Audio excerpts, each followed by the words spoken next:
we'll get straight into the section very quickly. You can say to me, what do I look for? You can tell me anything else I missed that you'd like to talk about, and I'll find it on the scan. And then why don't we just go straight into it, and we'll just run a bit of a running discussion.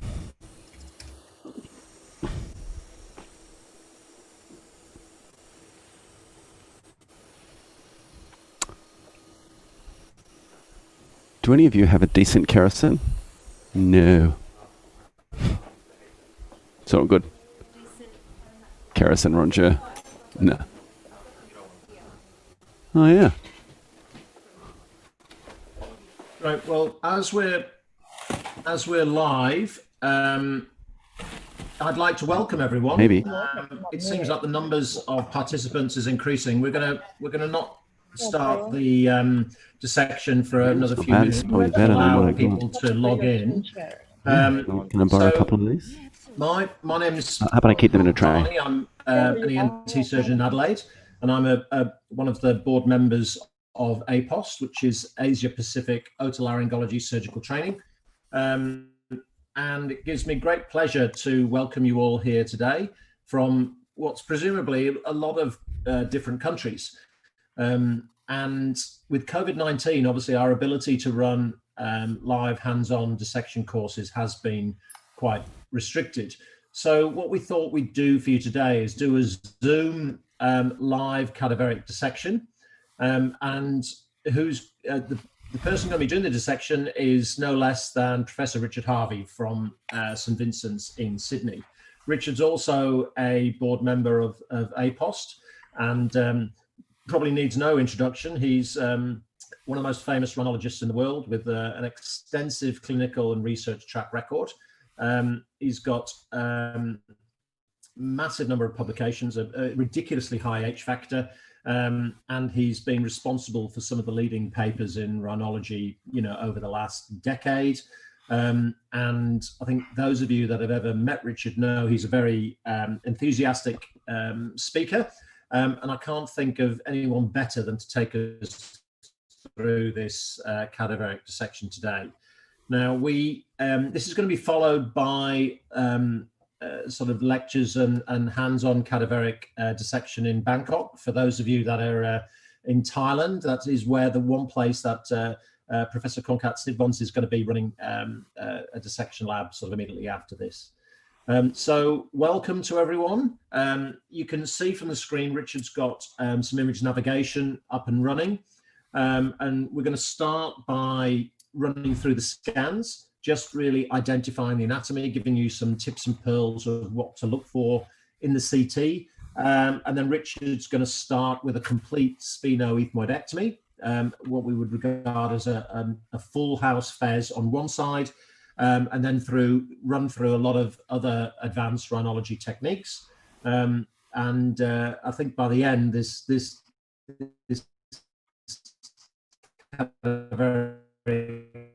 head will be complete. A lot of time for this. I think Richard's hoping to do it all in an hour, but I think we've got a lot more than that, Richard. We've actually got 4 hours of dissection time allocated should you run over. So I'll hand over to you, Richard, now. And what I would like to encourage people is put your questions and answers for Richard through the Q&A section, and I will pass them on. And any questions that we can't answer during the dissection today, we will answer via email over the next few days. So welcome to everyone. Welcome to Richard. And so I'll pass over to Professor Richard Harvey. Thanks very much, Simon. It's a very kind introduction. It is exciting to do something live and a live dissection, and we're going to try to make it as interactive as possible. Very kindly joined by two ENT specialists in training, Alex Zhang and Cara Morris here in Sydney. They're in the lab with us. They've got their own dissection heads, so we're sort of running like a mini course here. We're going to run this bit live, and I'm going to go through the head first of all on the CT scan and go through this MPR view, the axial, coronal and sagittal views. I'll take you what I think is important.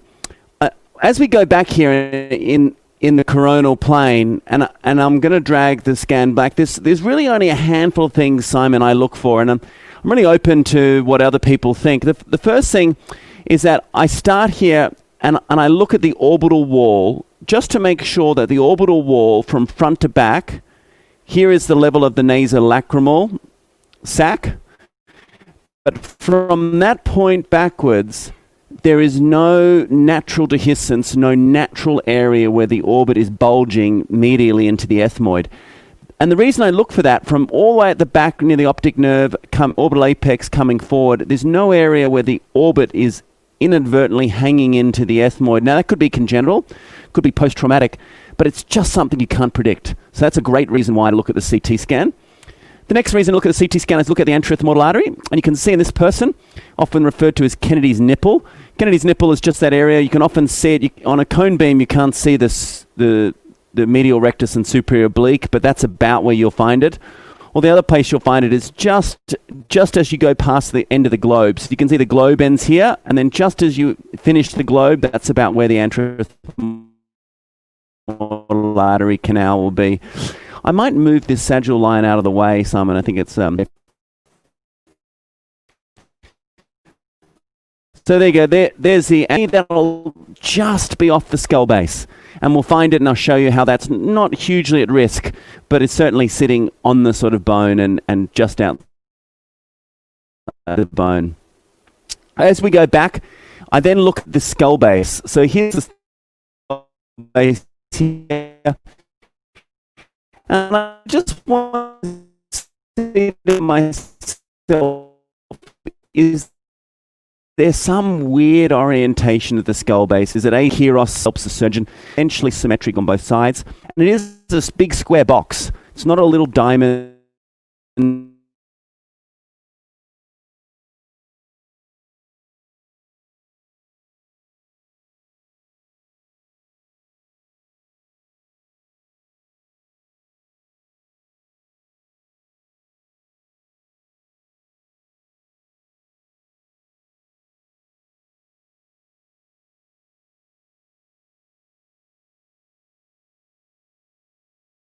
And look,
anterior ethmoidal artery is the one thing that most people often skip over, and it's where a lot of people come into trouble, and also inadvertent, dehiscences, but also the anode cells. You want to just check that you don't have an optic nerve, and I know yours is well lateral.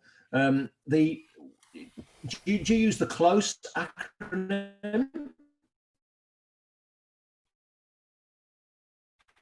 I must admit I don't. I certainly like that. I think as a trainee, it's a great one to learn. Interesting and fascinating, like an anode cell. Like counting the number of frontal cells you have, they help you avoid misorientation of being in the sphenoid, or the posterior ethmoid, or in the posterior ethmoid when you think you're in the sphenoid and things like that. But I'm not sure they're critical, in my mind. If I was to teach the critical or the absolute basics, making sure the skull base is intact, the orbital wall's intact, and knowing the position of the anterior ethmoidal artery. These are the critical ones, Yeah. Okay. Right, Should we go? We've got the view of your Camera. Experts there, and Perfect. Do you have the endoscope view yet? I can't see anything resembling an endoscope. It's coming up. I'm here stroking the mucosa with my Freer, ready to go. Right. It'll come soon. That sounds good. And so what I'm going to do, first of all, I mean, you called it a full house FESS, but I'm going to take us through, like, what a simple OMC operation is in my hands. Yep. And I'll show you a kerosene, that structure down there. Can you see that on your screen, Simon? Yep. And it is we've got a beautiful view in the lab from the 4K Olympus station. I don't know if you can see all that, but there it is there. You can actually make out even the cadaver here, the nerve here, and the artery at the back. Can you see that? Yep. Yeah, so there you go.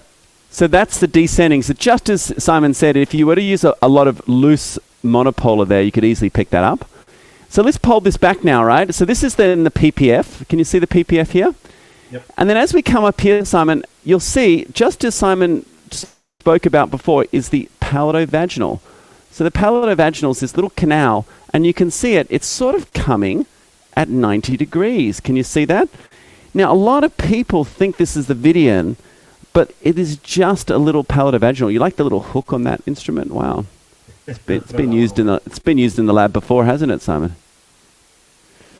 So, and I divide that palato-vaginal. And as Simon said, it's easily mistaken for it. It is actually runs at right angles. And after you divide it, you'll then see a really nice Vidian canal. And the Vidian canal is like a real trumpet coming towards you. And I think that hook's just perfect for me to divide the Vidian nerve. Are you finding posterior nasal nerve sections these days? Or you still no, I did those for a while, and I've gone back to Vidian neurectomy. Yeah, so that would be my take on that. So there you go. There it is. There's descending palatine, the terminal branches of the SPA, the palato-vaginal, and the Vidian. And there's, of course, sphenoid through there. So it's important to notice if you can't see into the canal, it isn't the Vidian. That's right. I think that's a really good point.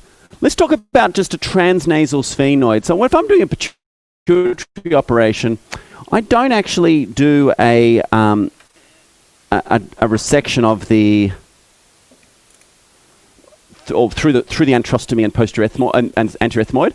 I will just go transnasally. If I have an isolated fungal ball of the sphenoid sinus, or an isolated lesion of the sphenoid sinus, I will go transnasally. When I go transnasally, one of the first things I do is I find that junction point. Now, it's slightly operated on here, but I find there's my superior meatus there. Can you see that? So I've got my freer, Simon, in that superior meatus, and then literally with one movement, I just push that out of the way. Can you see that? Yep. Now, when I push it out of the way, I then actually like to get a kerosene and do a little bit of a posterior ethmoidectomy through the superior meatus. And I'm doing it so I can sort of see the sphenoid of the orbital wall. Let me do that again. I'll just put my suction in. There was a question which I missed, unfortunately, Richard, which was, what are the different branches of the SPA, and you need to identify them all before you clip them. What are the parameters? What are the different branches of the SPA? Oh, there's so many. I think those studies that Nick Jones did and Daniel Simeon showed that there was so many. Like you can have up to, I think it's something like 8 or 10. I think Simon. What was the? Yeah, I think the vast majority of people don't just have one. I think they have 2 or 3 standard. So the septal branch which goes inferior to the sphenoidosteum. I got it. So I've done my little posterior ethmoidectomy through the superior meatus, so I could see this structure here, Simon. That's my medial orbital wall. I then would go in here, stretch down, and after stretching down, I then, with my upcuts, exactly as we did it on the other side, I go seeking out the so-called corner pocket, the junction point of the... People get very scared doing this, but you don't need to, because up until the orbital roof there's nothing you can damage there, is there? Yeah, that's right. That's right. It's like finding the facial nerve in a mastoid. Once you find it, there it is there. That's skull base. That's skull base here. I can take that. That means this thing here can go. Is this skull base? But it's very hard to know, I think, even a cadaver, let alone when there's disease around, Simon. So here we go now. There's obviously cellar, retroclival recess, carotid, lateral OCR, optic nerve. This is the corner pocket. Find so beautifully to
periosteum there. There's the middle turbinate. Can you see that? Yep. And all you're doing is you're just removing the bone that's in front of that area. And it happens very, very quickly.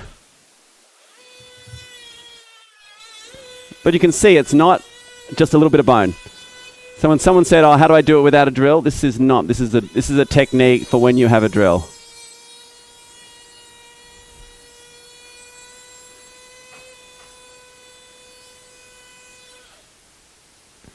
Now, can you see where I am? And you'll see this is why it's just something you don't do with just a bit of a kerosene action. But it happens very, very quickly. It's a beautiful part about having high-speed drills. You think Roy Cassiano could do it with a chisel? I'm sure he'd give it a go. But you see here, one of the things that we always get whenever people drill is that one thing to stop, I think, yourself doing as a dissector is when you're doing drilling, don't hark back to trying to follow the sinus cavity. Stay with what you know. There's periorbiter, there's middle turbinate, the frontal recess is behind us, right, Simon? So you don't need to follow the air cell tract. All we need to do is drill the bone that's in that space. The further anterior you are, the safer you are. Exactly. That is one of the golden rules, right? And so I'll suction in rather than drill and suction. So look how I stayed anterior, right? I think a lot of people, the minute they saw the frontal recess coming up, they'd want to then somehow connect it. But that's not what's important. Actually getting the bone right up here, staying really anterior, as Simon said, is what's important. And it means then that at the very end of your dissection, you're going to end up coming up to the frontal recess. And often that mucosa is inflamed and bleeds, where in real life, the actual dissection below that is beautiful. It's all bloodless. It's just a bony drilling with a diamond high-speed burr. And so here we go now, Simon. We're just going to drill the rest of this off here. So you can see I've got that coming up. I'll get a shaver to do that. And I think that's pretty good. We might just put a shaver on now. And let's see if I can just... And if you imagine, well, this frontal recess has very few partitions in it. But if you had a whole lot of partitions, it's not a problem. You would just simply use your quad cart, your straight, to do the dissection. Can I get the 70-degree scope up here in a moment? A couple of questions. With a quad cart, Simon? Yep. A couple of questions. Out, right? What's the anterior limit of the drilling? The periosteum or the front wall of the frontal sinus. Yep. And the Riedel triangle, how do you spell it? Richter's triangle. Richard's triangle. Ritter's. Ritters. Okay. Ritter's triangle is this triangle here between the periosteum, the middle turb, and in front of the frontal recess. Yep. Now look at this, Simon. Though, what a great! I've got my 0-degree scope on, right? Look how I can see the skull base. Look how I can see the posterior table. 0 degree. Almost see the anterior table. There it is there. You can see it at the lip of my 12 o'clock. You agree? Yep. So it means then you can get a curette. And I probably here I might use a baby Hoseman here, or like I've got an articulating punch, and I would make sure, but you should be able to almost place a straight curette in the apex of the frontal sinus. That is a Carolyn's window. What you do then is you return this flap up the back wall, and then you normally have a tiny bit of exposed bone in the frontal recess itself, and I use a little free graft from the posterior. That actually heals really well. You might think that by taking more of the mucosa down, you create more problems. It's the opposite. The bigger, the wider your flap, the less congested, the better it heals. And then, so here, Simon, then I put a little free graft just here. Yep. And you know what? It doesn't matter if you get a little bit of scarring across here. You've done a fantastic draft 2A through this Carolyn's window approach. And although I started doing this on tumours and various things, it's essentially how I do all frontal sinus surgery, where I'm not doing a Lothrop now, because it just makes it so quick. Did you develop this technique after you wrote your textbook with Rod Schlosser? Yeah. So yeah. Yeah, because there's another question: is which textbook should we be reading? I mean, I think that the textbook that Richard and Rod Schlosser wrote many years ago now is an excellent starter. But I'd encourage you to go to Richard's YouTube, because a lot of these new contemporary techniques are there on his video channel. Yeah, if you said to me of the textbooks that are out, the Witzka-Fockens Gregorlis textbook on rhinology and the Chu Palmer one are probably the best ones. But in the world of textbooks, I think, Simon, you summarized it. Textbooks now are out of date by the time they get into print. And I just think the world has moved on. You know, when we're sharing information, we just don't do it that way anymore. I think if you're relying on sort of encyclopedia type textbooks, as great reference they are, they're often not up to date. And, you know, they just take so long to compile these days. Okay. So, Simon, what about we do then a prelacrimal? Was that the next thing on the agenda? And do you have any questions about that while I'm there? People have been asking which cases do you use Carolyn's window on, but I mean, you've every time I do a draft 2A. Yep. So good, you know, isolated frontal disease, central compartment atopic sinus disease, any time I want to expose the frontal recess because I'm doing a tumor and I don't want to get obstruction. If I'm doing a unilateral CSF leak, that'd be a great reason why I might do a Carolyn's window. Because look how well you can see the skull base from front to back here, you know, and you can even look in the cribriform on the medial side. You've just got full access, and you know that you could probably do any repair you like. You're not going to cause any secondary sinus dysfunction, and it's not going to elude you. What do you put in the middle meatus in the procedure in a human? In this sort of style sinus surgery, I just put a spacer, what's called a glove spacer. I still love the glove spacer. There's many different products around that, you know, are similar, but you need a bit of pressure, something solid here, to sort of hold all this. This will be very stable, but you've got to sort of hold it there in the first 7 to 14 days. That's about the time my spacer sits in. I don't use dissolvable ones. Sometimes I'll put some dissolvable gel or foam up here. Some of the gels are very nice. But really just a spacer, Simon, is all I use. And I have the spacer just sitting just anterior to this point here, so that when I pull it out, the edge of the spacer is not behind my flap. I have it sort of sitting over my flap edge. You don't want to accidentally pull your flap out. I know what spacer you use, but the other APOST participants probably don't. So, I mean, it's a very simple spacer you use. How do you create it? And once again on my YouTube channel, there's a nice video of making a spacer, and it is a Miracell sponge. You know, there's a couple of Medtronic make a very nice one that's 8 centimeters, 10 centimeters. You can either use that in about a 3/4 length or a half length, and then I cover it with a 5.5 or 6 glove finger, usually the little finger or the pinky. And then I tie it with a 4-O-Proline. And I use the 4-O-Proline with little ends on them so that I can pull them out later on. You don't have to use Proline, you can use silk. But and some people don't suture the ends. I suture it through the septum.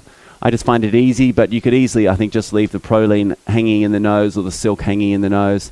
And that'll give you something just to grab post-operatively, and then you just pull and the whole thing just slides out. It just means the cavity behind it's very moist, Simon, and you just do a little bit of suctioning and then you're done, you know. And usually patients, you know, I see them at sort of 1 to 2 weeks. There's been a question, you know, do you coat the glove in Canicomb or anything? No, look, I coat them in mupirocin ointment, but I think that's just probably a bit of magic dust. I don't think that's really necessary. Yep.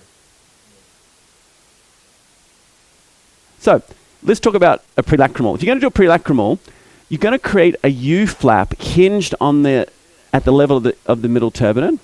You come really high, right down to here, right onto the piriform.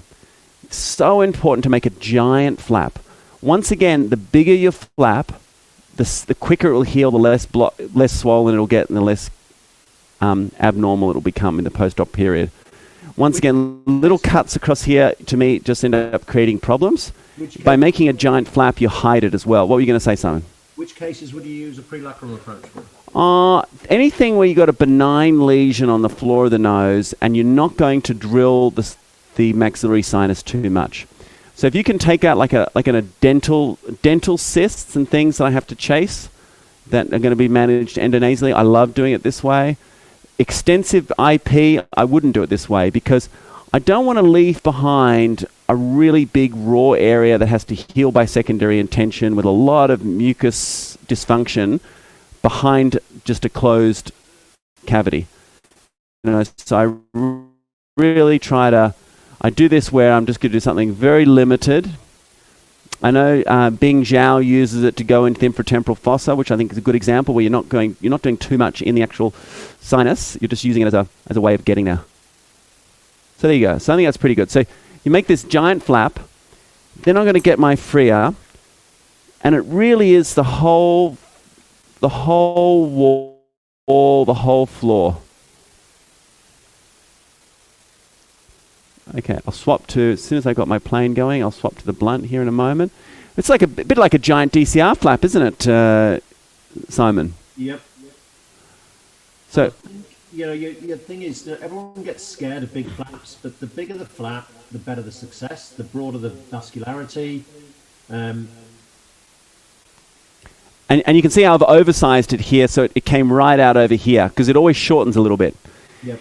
Now, as you do this, Simon, and we fold it back, you'll see here in a moment, that'll fold back, but look where it's getting held up. Yep. And of course, that is your membranous duct. So what we're going to do, this crest. This is what a lot of people miss. They don't remove the crest, so you just don't get the exposure that you need. Yeah, you just need to remove the crest, because one of the best instruments here to start this case is not a drill, but a kerrison. And it's going to accept my 3 kerrison. Amazing. And it's a bit like starting the DCR. You're going to do it from below. And I really go for it here.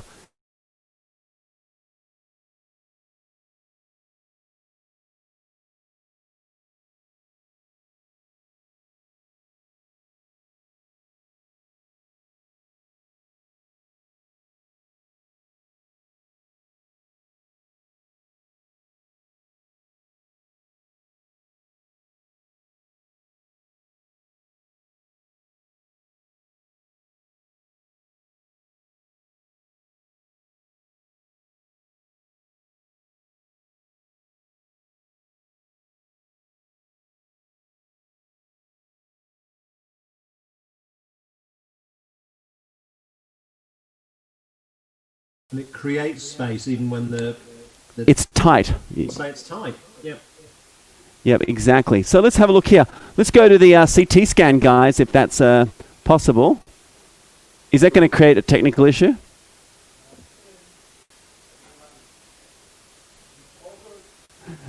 Can you see my scan now, Simon? Yep, you got the thing. There's a question come through. How do you know where the piriform aperture is? We're going to find it.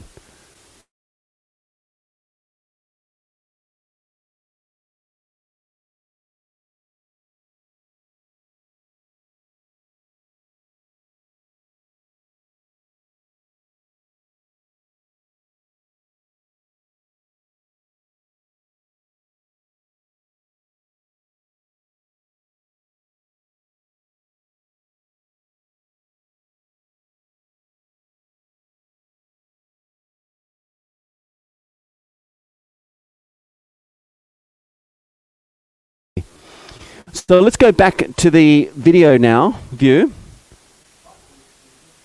Good. Someone said to me, where do I find the piriform? Well, you just feel the upper lateral. Can you see that, Simon? Yep. Just feel it. That's hard bone there, and then click. It's the end right there. Can you see that? Hard bone and click. So that's how I know where the piriform aperture is when someone said to me, how do you find it?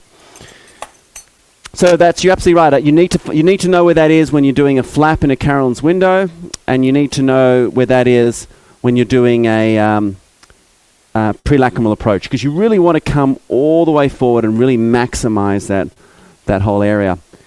Now let's have a look now. Exactly as Simon was saying, we're going to create our space, right? So I know that here is safe, right? I'm not going to come into the the canal or anything else. And you really want to keep a nice broad front when you do this. So it's nice to see your opening, but this bone here, you've got to keep it nice and broad, because in it will lie the anterior superior alveolar nerve.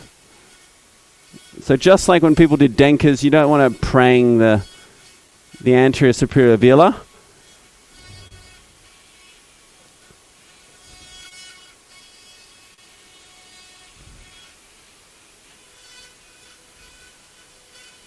It's okay if you expose it. Let's see if I can get a better view. I think you see some soft tissue in the bone there. Can you see that? Yep. So that's the limit of my dissection.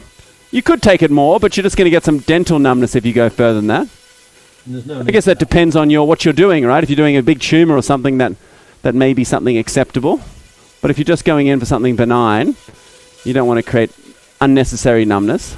And that's one of the criticisms of Kenan Foster, isn't it? You know, Uresh Naidu did the and this head's had some dental work done, so we might see that actually. That's a pretty nice view, Simon. Yep. The important thing is you can see the anterior wall. Exactly. That's the most important thing. This is an approach. Here we are now, right? There's our window. We could even come up a little bit higher. I've left it a bit short because we come right up to the orbital wall. Now you can actually see where the V2 comes out. You can see V2 coming here. Then it comes out here. You can see the anterior wall just there. There's anterior wall.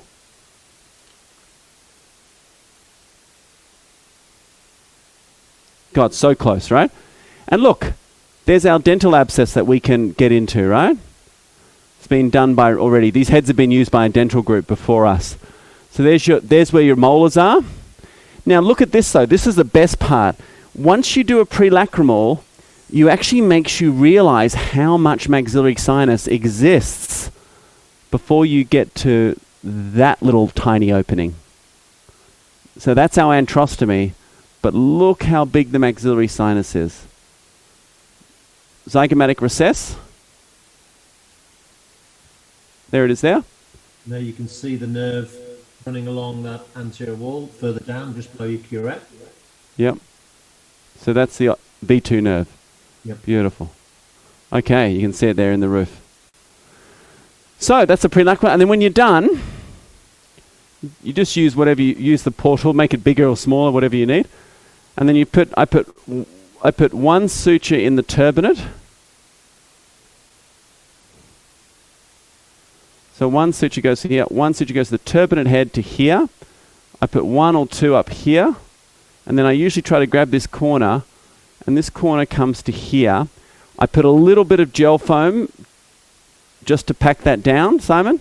I allow it to release here, and then I put a silicon sheet, a 0.5 mil silicon sheet over the septum. Yep. And I might just put a little spacer or maybe even a dissolvable material and I usually do an antrostomy whenever I do this, just so that I always got a way of looking back into the sinus, washing the sinus out. I wouldn't do this without doing an antrostomy, but that's all I do, just antrostomy, and there you go. And if we do this technique not because we're trying to avoid empty nose or something crazy like that. I mean, people have empty nose, right, have a hyperventilation disorder, nothing to do with surgery. We do it because if you can preserve this mucosa, they don't get any crusting in the nose. They heal very, very quickly. And that's one of the advantages of doing that technique. Now, why don't I do then, maybe Simon on this side, a modified medial maxillectomy? What do you think?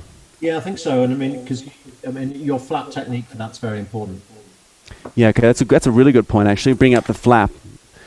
And then I think on that note, this will be our last technique, unless someone wants to see me do a Lothrop, because I only plan to talk for an hour. So here we go here. So the first thing I do is that usually with an artery clip, do we have an artery clip? What if we do? Because it'd be nice to show what we do. Give us a second to pause here.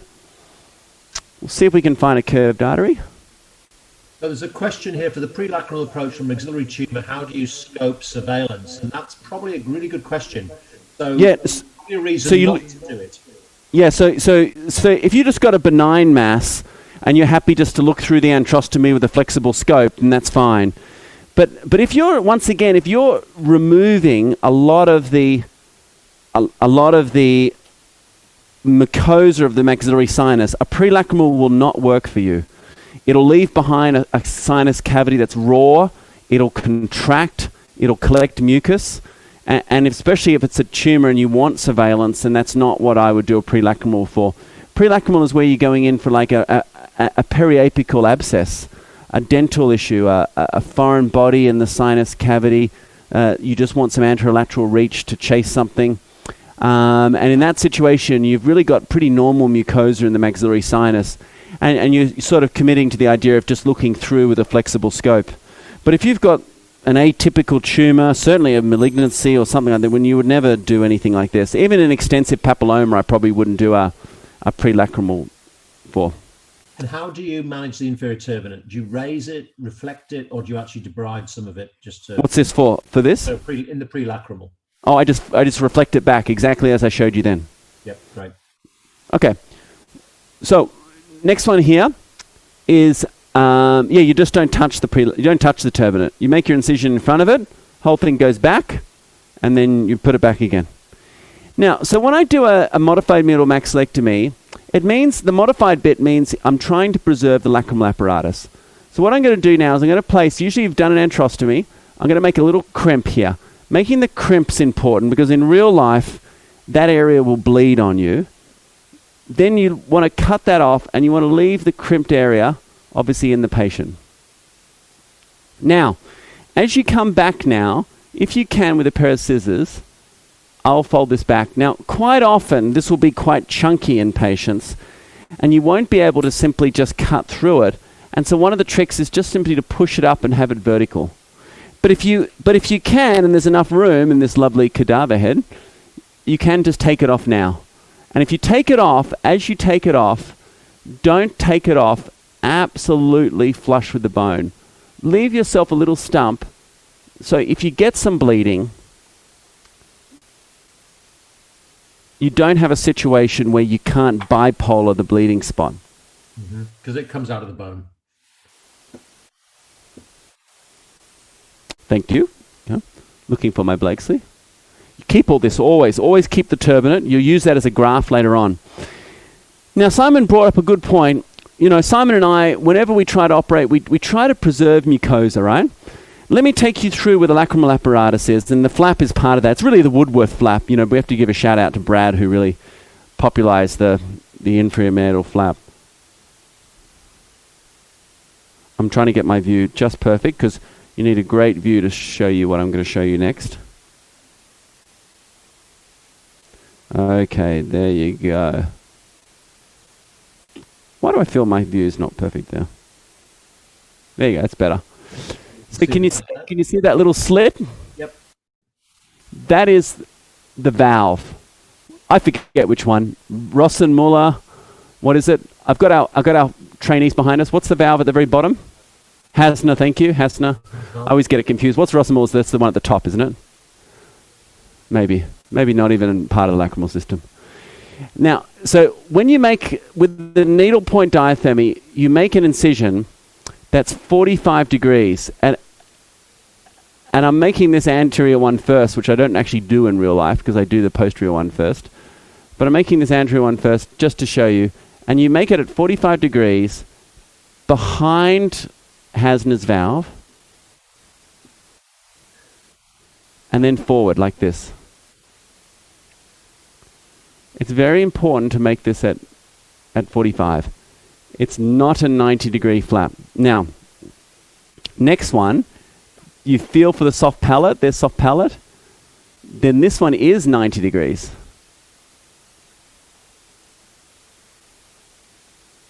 It's going to dissect even without me trying. And the whole thing comes off. Look, it doesn't happen like that in real life. You've got to dissect it. And also, you have to make a 90-degree cut. But with a diathermy, it's lovely. You'll have to just touch me on that. Okay, so next one here is with a curette, you're going to do a maneuver called Jess's Punch. So Jessica Grayson, a fantastic rhinologist, works at UAB. There's nothing delicate that she would do in the sinus cavity, and the Jess's Punch is a great technique. She saw me how I used to come down through this, up through it, drill, and she said, when I saw her operate and just do it, she just said, look, for heaven's sake, just go through it like that. And so what we do is we do that Jess's Punch now. You just push straight through. I think it's a great idea. And then when you come in with a kerosene, you just go straight into the Jess's Punch spot. You bite straight up.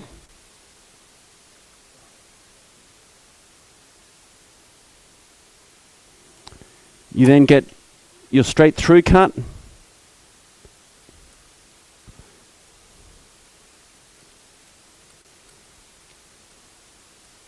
And then you get a backbiter.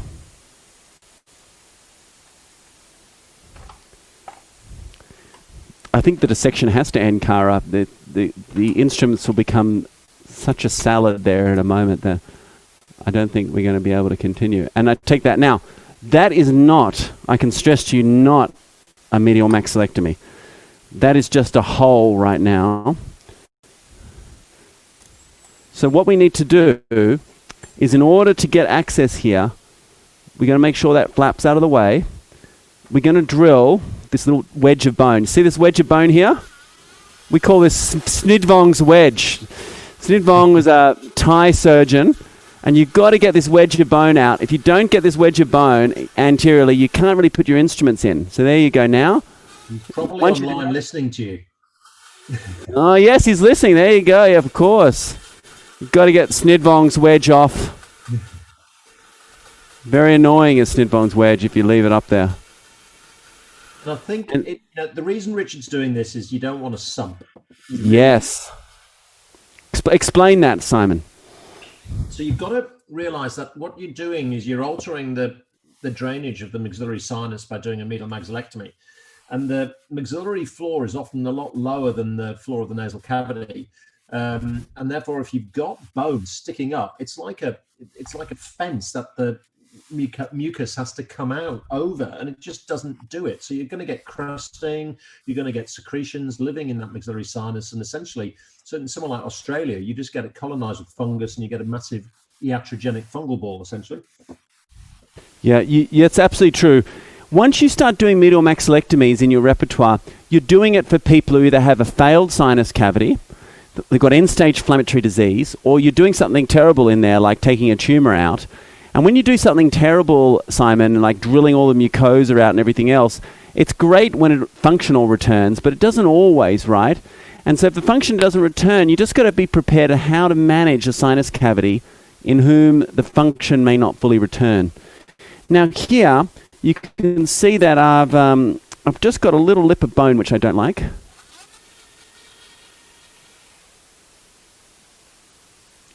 And what I would normally do, whether I'm doing this as part of a tumor surgery or at the end of a sort of inflammatory case, is I will raise that mucosa. Can you see me raising the mucosa?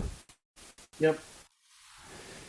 And I will strip the mucosa off the floor. So even if there was a little bit of mucosa there, usually it's very thickened. It's not, see how thin it is today? It's super thin today because it's normal. In patients that you're doing such a procedure for, if it's for inflammatory change or chronic maxillary disease or sumping, you'll end up with this very chunky mucosa. Actually, and the very chunky mucosa becomes very easy to raise, actually. The thin mucosa here is actually a little bit tricky to raise in one piece. But you can see me raise it there. So I would normally raise it like that, Simon. Yep. And then the flap goes in. I sometimes fill this with a bit of gel foam paste. That's the other trick. And then if I fill it with gel foam paste, I'll fill it with gel foam paste, then put the flap on top. So actually it sits like this. And if you go to our YouTube channel once again, you'll see how that sits. It sits where it really just becomes level with the floor of the nose. That's one of my goals, to avoid the sump or pocket that Simon's talking about. And care once again, Simon, as the descending palatine as you described. And and a little bit. That's going to annoy me in a second, so I'm just going to stop. And then here we go here. I might take this bone down a little bit. If you get close to the descending palatine area, sometimes it's good just to grab the bone rather than drilling it, because it will naturally fracture at that level of the descending palatine nerve. And you can see that there.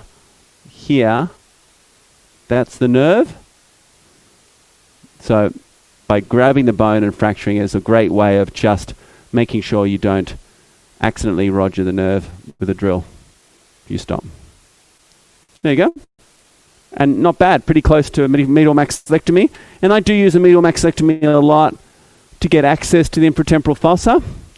And I'd convert this to a total maxillectomy, medial maxillectomy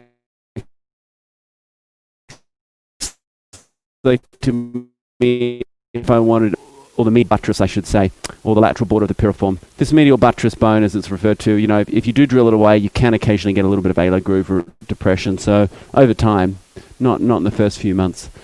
So that's a modified medial maxillectomy. And then, Simon, I think maybe if I do a Lothrop, I think that's it. But maybe we can take some questions while I'm doing a little bit here. And I might get our team. Any questions? Richard, we've had 177 people online, which has been a great turnout. It's possibly, I don't know where there's been any more, anything bigger than that, really. Okay, so what's the difference between a prelacrimal and a Denker's approach? Okay, so prelacrimal, I think it's a good point, Simon. Prelacrimal to me means you're doing the approach and you're returning the wall. If you do this incision and then just take everything off, including the mucosa, that's called a total medial maxillectomy. Total medial maxillectomy. So prelacrimal approach is where you're really creating this window in front or perilacrimally, and you're using it to get in with the idea of returning the wall and restoring the lateral nasal wall as just a way of decreasing crusting and morbidity. Yep. Does that make sense? That's a good point. Let's go some.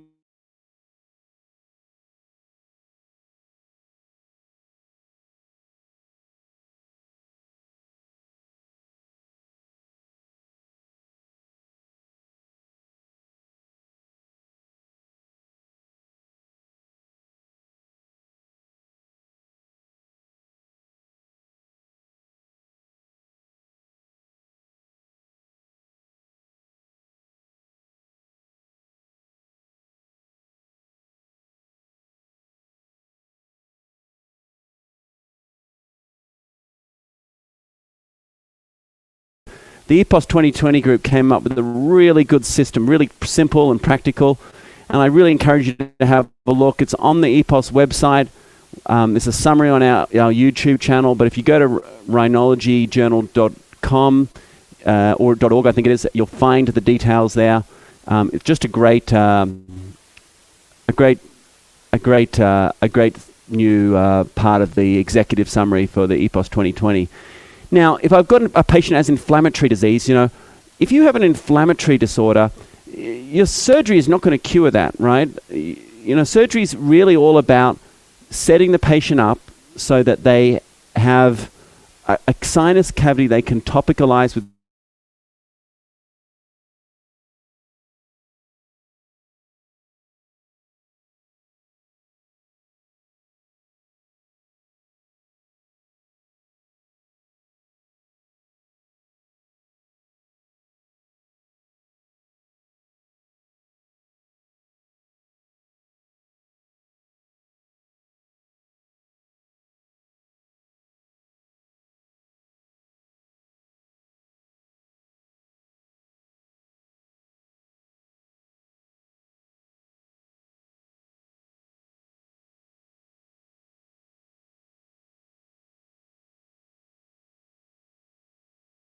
you start them on a corticosteroid irrigation. I usually start them on a corticosteroid irrigation when the path results come back, maybe somewhere between 1 and 3 weeks after surgery, and they're taking some oral steroid up to that point. So that's sort of how it works. I do give them some anti-staph antibiotics. I'm a bit old school maybe in that regard. So I give them some Puricin ointment and some either cotrimoxazole or a moxiclav. And I do that only for 10 days. And I sort of think just in that first 10 days, it's very easy to get heavily colonized with bugs because you have all this old blood around, packing around. There's first olfactory neurone, of course, Simon. And so I do all that. But the most... There was a little vessel in front of that, wasn't there? Yeah, there might have been, yeah. And I just sort of just buzzed through it straight away, yeah. Usually bleeds. Yep, see, right. Yeah, there's a little vessel that sometimes comes anteriorly, but that's the nerve there. That's the first for sure. You can coming out medially into it, yeah. But it's important to realise that first nerve is actually quite a lot further forward than the anterior part of the middle turbinate. I've seen people, presuming that the cribriform plate starts as soon as the middle turbinate, sort of the anterior end, but it's not. It's much further back. Yeah, that's a good point. Just finding the dura as it folds up into the first vesicle is just a guide. You're not going to suddenly get a CSF leak or pop into the brain doing that. So you can do all that pretty safely. You saw that I found the cartilaginous bony junction. Just goes to show you how far into the nose I am. I'm really underneath the frontal sinus floor. And here I am now. I'm just going to take out that middle part of the septum in my window. Now, I've left my little mucosal flaps intact there. I might actually shave them, but I don't know if my suction's going to be working. We'll check it out very briefly. I'm going to put my suction on. Yeah, maybe it is, actually. I think there's just bone dust in my drill. Do you have another drill there? So, share your experience in points for safely widening a window during the prelacrimal approach. Now, for the purpose of this dissection, I'm just going to get rid of this mucosa. But by all means, there's little ways in which you can preserve this and the flaps and various things. So when people have seen me shaving it away, if it's very thin and normal and you want to preserve it, by all means, you can try to raise one of the many flaps that have been designed. So, Richard, yeah, someone had a question there. Widening the window. Lacrimal. Oh yeah, just don't want to pick up the. You can go back as far as the posterior or descending nerve, and you just want to anteriorly. Just to be always cognizant of the fact that your anterior superior alveolar nerve is going to be there anteriorly in that piriform bone. And I think the other thing is if you're using a diamond, it's much safer than using a cutting burr. Yeah, you can almost find the canal, the anterior superior alveolar nerve canal. And has it got some eponymous name? I don't think it does it? And then if you accidentally cut the lacrimal duct, what do you do? Oh, it's no big deal. You just clean cut it. Right. Sometimes you will, you just clean cut the duct. I would say you don't even need to do a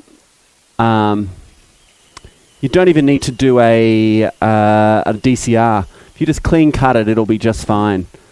For most people. Asked about local anaesthesia. I think you mentioned is ropivacaine, adrenaline, tranexamic acid. Yeah, exactly. That one. There you go. This is better. I think I was just blunt on that previous shaver. So I would normally if I'm not raising the flaps, I will trim them back so they're nice and neat, so they don't get in the way of all our drilling. I use the same injection for everything: septum, turbs, FESS, you name it, all the same one. Right. And is there, what's the actual difference between middle meatal antrostomy, large MMA, mega MMA, and a modified? I don't know. I think some people who just sort of flake out the uncinate and things like that. I'm not sure what that is. An uncinectomy. An antrostomy to me is just removing the uncinate and the fontanelle areas. That's an antrostomy. I don't really do anything less than that. I think some people described what's called a mega antrostomy. This is, Peter Wong. They were talking about just dropping that down to the floor. But I don't think that makes sense. Most of us now would simply do a modified meatal maxillectomy, really come forward, expose the full anterior part of the sinus cavity down here, anteriorly down here, rather than just dropping the antrostomy down. And that's because you want to get to this little prelacrimal fossa area, get to the floor, like you said, remove the sumping area. And I don't think even Peter does that. I think he does like a proper medial maxillectomy these days. That was a very old article of his. Let's go and find the periosteum then, all right? Yep. So this is the outside-in technique for doing a draft 3, which Richard's written up. It's a good pioneering article. Is it in IFAR or rhinology? It was in laryngoscope, the original. Yep. And there's an how I do it in AJRA. Yep. So here's periosteum up here. So this makes this Ritter's triangle. And this is why using the diamond is really important. Because if you use a cutting burr, that will bleed like crazy. Whereas with the diamond, you just expose the periosteum and you just keep going. See, you can see the front wall, the frontal recess coming up.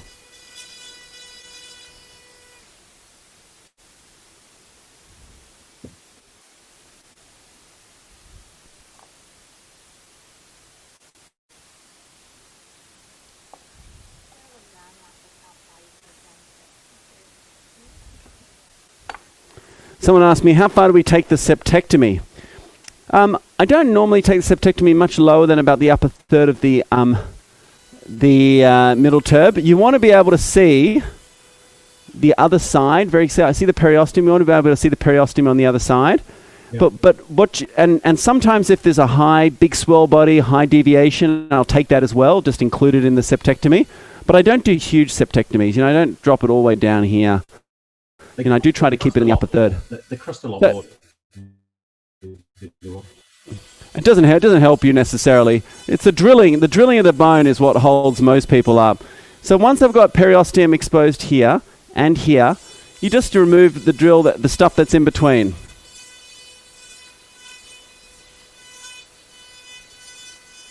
And I found my frontal recess down here.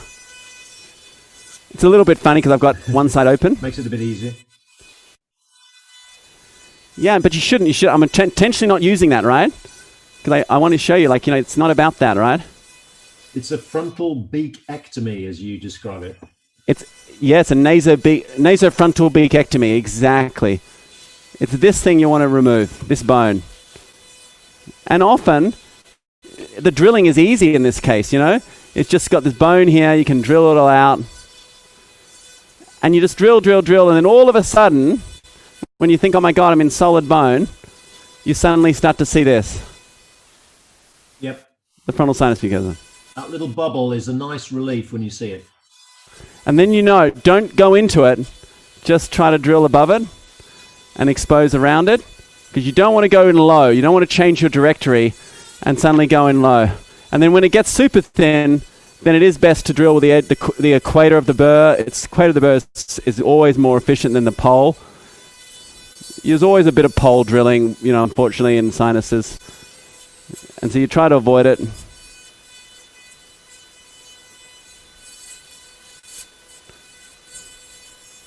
And the important thing is always visualize the tip of your drill. Yeah.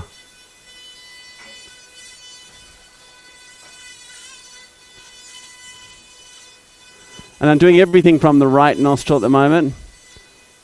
I might swap that over.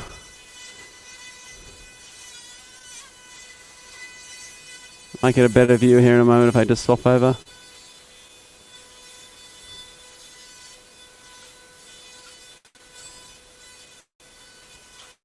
So do you use IGS to identify the anterior border of your flap? No, not really anymore. But it's a great tool. I think if you're just starting out doing this, it's just such a great tool. Okay, there you go there. I'm just going to quickly get some suction.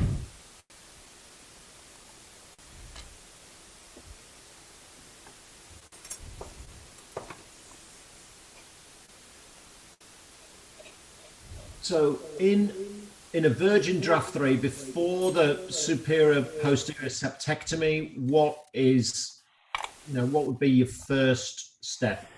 The minimum you have to do is an OMC operation. Yep. So you've got to do an OMC, and I'll do that occasionally, 2 bilateral OMCs, and then I'll drill straight up. And I'll do that sometimes to bail neurosurgeons out when they get like a permanent, like a little leak after a frontal craniotomy. That'd be a really common scenario of doing that, where you're going to be doing very little. You don't need to do a whole posterior ethmoid dissection, and you don't need much access. So you can see here now we've got this very thick bar. Here's the intersinus partition. That's the sort of left frontal in its two components, lateral and medial.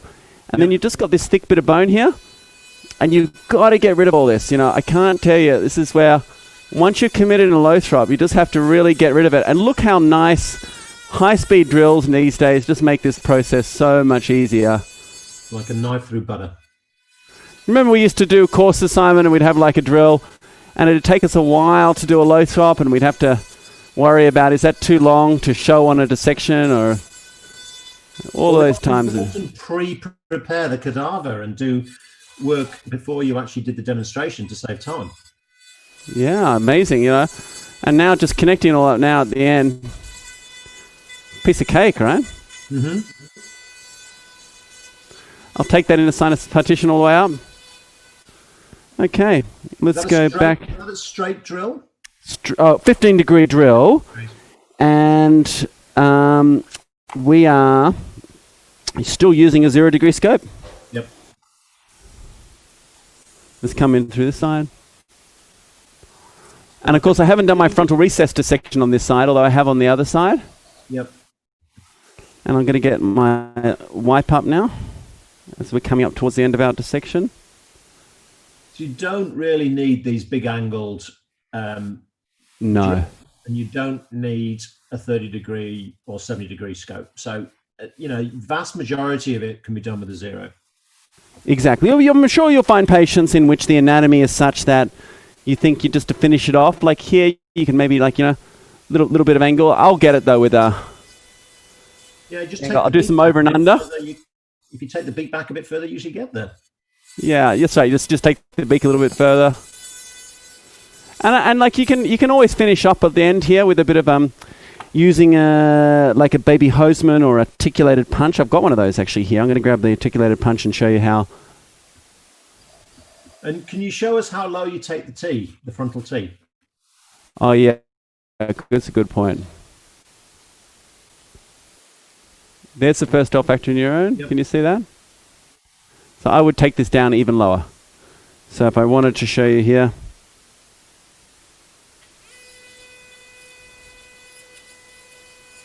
With a diamond burr, you're really not going to cause any problems. Yeah, exactly. And often you do have these funny little intersinus partitions and things just here. There's often a cell there, isn't there? Yeah, exactly as you picked it, as you called it. And Simon's absolutely right. There's often a cell. And you know what this is, Simon? What we're staring into? This is the pneumatization of the cristagalli. Yep. Which you often see. Yeah, I've got a patient with an inverting papilloma in one of those. Yeah, and I've dug things out of there before. We'll have a look at that. See that little pocket? Sometimes that'll go right up into the crista. So now, obviously, you have to connect the rest of your frontal recess dissection off, which I haven't done for the sake of time. But if you wanted to use like a little baby Hoseman or an articulated punch, you could finesse the wall here. But you can see I don't have much wall. I'm there. Yep. And I've already created a long, wide opening, but one of the rules we call it is that when we see an end of a Lothrop, you should be able to put the curette in the nose. The curette should be able to touch the apex of the frontal sinus. Can you see that? Mm-hmm. You should be able to follow the medial orbital wall and touch with the curette the roof of the orbit. Can you see that? Yep. Straight curette. And we should be able to do that on both sides. All right, so all the way at the top. Here we are now, and essentially there's the roof. So and I do drill those partitions all the way up. Maybe if I was a real case, I'd maybe trim that down a little bit. Although we're pretty close to the front wall there. Yep. Yeah, don't you think? Maybe just really make sure that partition's back. But I think that looks pretty close though to what I do. But obviously, I would connect all this up. The thing you showed very nicely there was the use of the punch. It does speed you up if you just use the punch to get through a lot of those big, thick bits of bone. It just saves you time when you're drilling. Yeah, and there's always like the people that have that amazing frontal sinus cavity where if they've got a really thin floor, and you can do 50% of the frontal with a punch. People who tell me I always use a punch and that's all I use for my Lothrop, I'm not sure they're getting this sort of view with the zero. See how you can see the anterior wall? Take out the whole bridge with a punch. Yeah. Now let's have a look. We go back to my we'll go back to the CT scan here in a moment, and I might just have a look and see if there is that pneumatization of the Christogali. What speeds that drill is a question. Yeah, there he is, right there. Yep. So you can see on the coronal. Yep. Sorry. What speeds that drill, Rich? 30,000. 30,000. Yep. Makes a difference, doesn't it? So that I'll just put my cursor on it. This little area here on the CT scan. Can you see that? Yep. That's that little pocket. If you go back now to the endoscopic view, that's this area here. Yep. Yep. And look, Simon, I think it's been a wonderful. Is there any other questions that we want to maybe discuss with the audience before we wrap up? No, Rich, I think we've probably one of the fastest whiz through of all the advanced FESS, sort of dissections that I've ever seen. But it's been a fantastic experience actually doing this online. So just before we wrap up, any last minute questions, please fire away. We will be recording this and putting it up on the APOST website. And I think on behalf of all the APOST team, I'd like to thank Richard and everyone in Sydney that's put this together. I think the IT support you've had there has been fantastic, and it's run seamlessly. So thanks, Richard. Thanks very much. Also to Bonnie, the APOST secretary, for coordinating all of this, and to Kelvin, and to Olympus, Medtronic, and all our other sponsors who allow this to happen. It's been fantastic that APOST gets the support from industry. And also like to thank, Michael Tong, Jason Chan, and Journaling Leong from Singapore, all the other APOST members, Corncat, Prepper in Malaysia, and everyone else that makes APOST so successful. So I hope we can see some of you in person during 2021. We're still not sure exactly when we'll be restarting live APOST courses, and really just would like to wish you all a very festive season, and thank you again for supporting APOST. So if there's any more questions, please flick Bonnie an email, and either Richard or myself will do our best to try and answer them for you. So thanks for dialing in, and enjoy the rest of your weekend. Thank you all very much.